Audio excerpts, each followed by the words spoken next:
Oh, I'm a bit of a tree hugger. I love trees, especially the big ones. I don't look at it and think I want to cut that down and build a canoe. I look at it and think, wow, that's beautiful. You know, the things that tree has seen is amazing to me. We have a lot of stories that pertain to Tāne and Tangaroa having a connection, and I think Waka is one of them.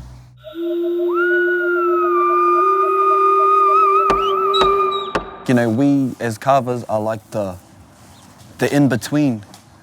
So there's Tāne, there's the tree, then there's us who turn that tree into something of Tangaroa, something that humans, you know, my ancestors used to survive. Our people came here on the Waka, we used it every single day, it was like a car. One of my uncles, Chappie Harrison, used to pick us up as young boys and take us to Waitangi to paddle on the big canoe Ngā Toki Mata Whaurua. So I guess that's where it started for me.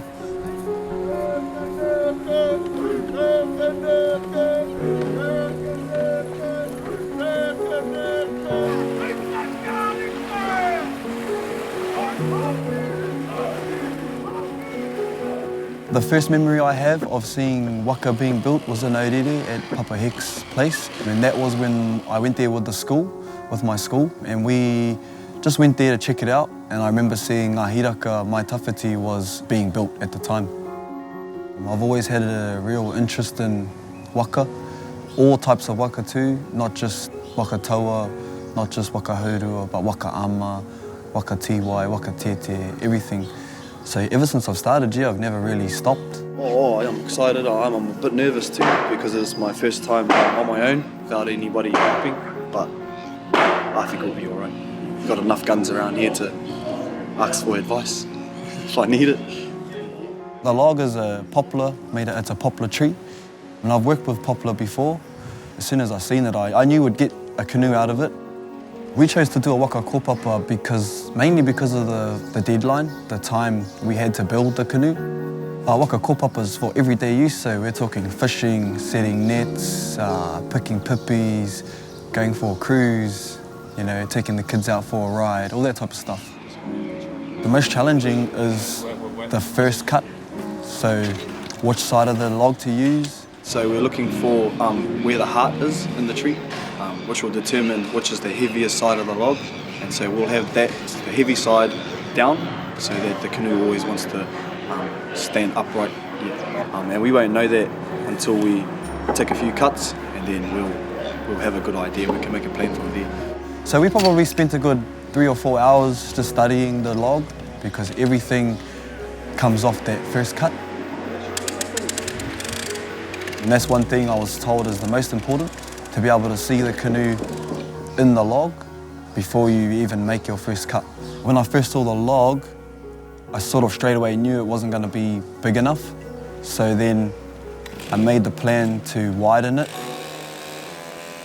When I step back and look at the canoe, I'm mainly trying to plan ahead. What's the next step, what the next job is. Yeah, just mainly the lines, trying to get them right. And once we've done that, we set the log up, set some level ladders. We set our Alaskan mill, cut a level top cut.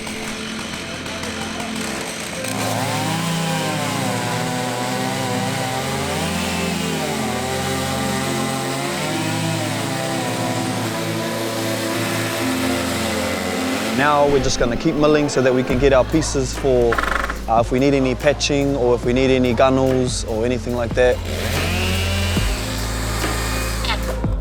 We took an inch slab and now we'll just probably take inch slabs. I don't know how many we'll get, just until we get down to the widest part of our tree so that we have a wide canoe so that we don't need a ama, so we can just have one single hole. The people in our team, Bryce, O'Connor, Motu, he comes from Pukepoto. Hine, she's really good too. She has a really good eye for detail. Because we're all quite young, we're all say under 25, 26, so it's really cool to work alongside young people. We all have new ideas. I mean, Hine brings a lot of new ideas in terms of design because she does a lot of tā moko, so she has a really good eye for detail, and I can see that through her work. When I first started the Waka kaupapa, we didn't really have women around, mainly because we didn't have any canoes that they could paddle on. But since we've brought women into kaupapa Waka, they have brought a different energy. It's a good energy. I suppose they keep the men sort of grounded in a way, and in the way we do things. So whenever we move, we keep the wahine protected, they eat first, just all those types of things. Yeah, so they do teach the youth about how important women are to us. This canoe is the first canoe that I'm working on without any help from James or Papa Hek. Yeah, it's pretty challenging, but it's quite exciting as well, just to see what I've actually learned. You know, it is like our baby, and we touch it and we feel it, you know, and we hug it. Because, you know, ever since you see it from a log and then you see it come out, you do get a connection with it. And for all the canoes that we make, we have a special connection that only people who build it can feel that. So at the moment, we're just going to glue some pieces to the side of our tree to hopefully get a wider canoe.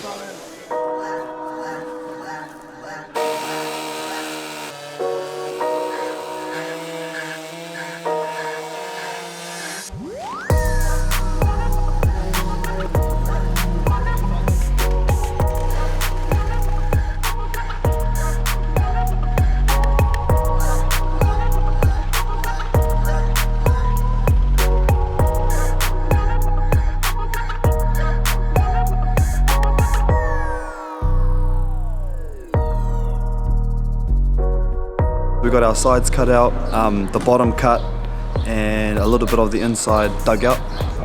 We just rolled it at the moment so that we can get our bottom finished, so then we can measure how far down we go on the inside. You can really see it now, and so now it's starting to get really exciting. A bit of a boost for the team too.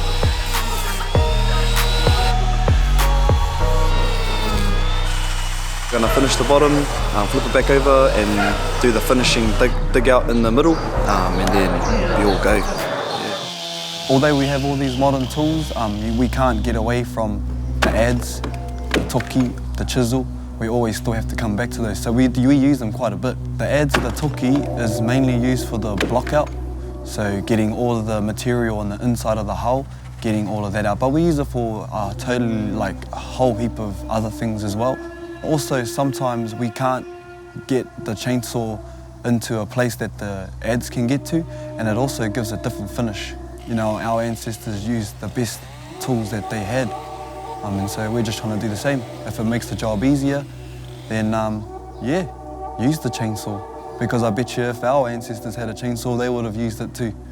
It's kind of a no-brainer, really. But this is what we always come back to this, just to measure how far everything needs to be, roughly anyway.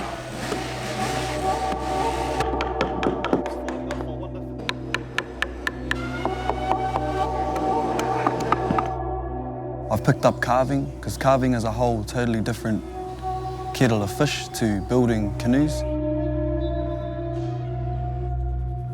But carving comes with building canoes because our canoes have carvings on them. So it was a natural progression for me to just go out and learn carving.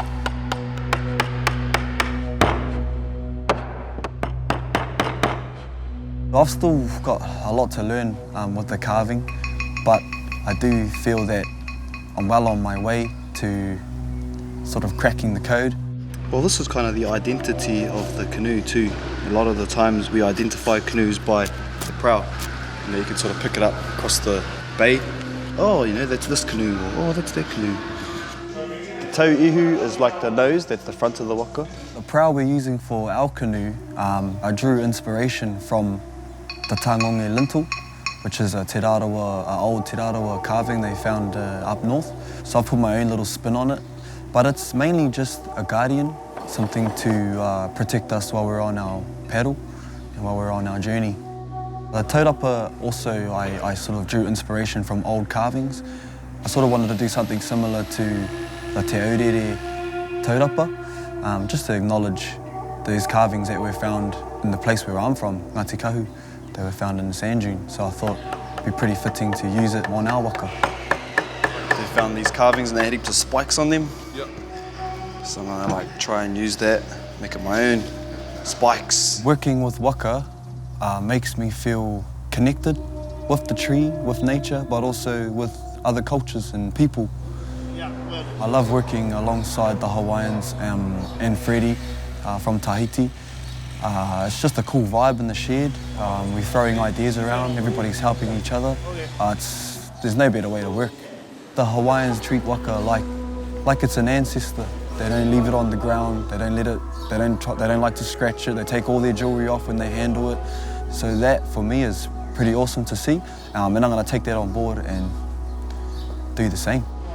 James Eruera has taught me most of what I know in terms of how to use the tools, what to look for, and then Papa Heke has also had influence on that as well, but I suppose not as much as Hime because I spent 3 years doing my diploma with him, so a lot of my teaching comes from him. Billy was one of our first graduates. You know, he graduated our program in 2016. He always had this great potential for leadership anyway. Right, even that out, that'll make it heap stronger too, just doing that. We had a job in Seattle this year and I gave him a lead on the whakaido for that job. And then when it came to Rātā, I kind of just felt that it was his time to step up and lead a project on his own and lead the team. And he works with humility and integrity, and you can't ask for more than that in one of your students. You know, after he graduated, he spent a couple of years with Hector as well. So he got fed some pretty good kai. I miss him heaps, but I can still hear him. He's still telling me. Telling me off here or something, I don't know. Telling me not to make her stuff up. And I think, I think as he grows, he's one of those ones that we just have to get him behind and support and reinforce his confidence. And hopefully in time he becomes a leader within our practice. I just hope that kaupapa waka carries on for the youth because it does amazing things for our rangatahi in the far north, and I've seen it with my own eyes. I'm probably a product of what waka kaupapa can produce.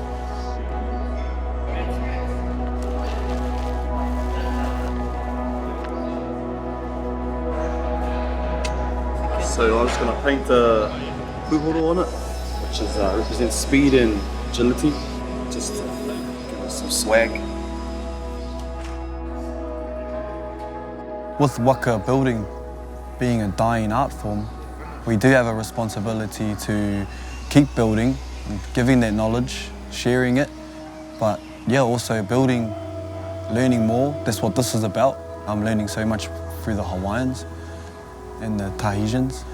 I feel like I'm just at the beginning, sort of just come off the training wheels and still have a heck load to learn. Dame Jenny, how are you? Really good. This is Billy Harrison, he's Aotearoa's team leader. How are you? So I gave him the team lead, I stepped away and I said, go. And they did everything right. Papa Heke always used to say that you'll never know everything about anything, and you'll always be a student. So that's what I'm going to be, a student forever. He waka eke noa, everybody on the same canoe, paddling in the same direction.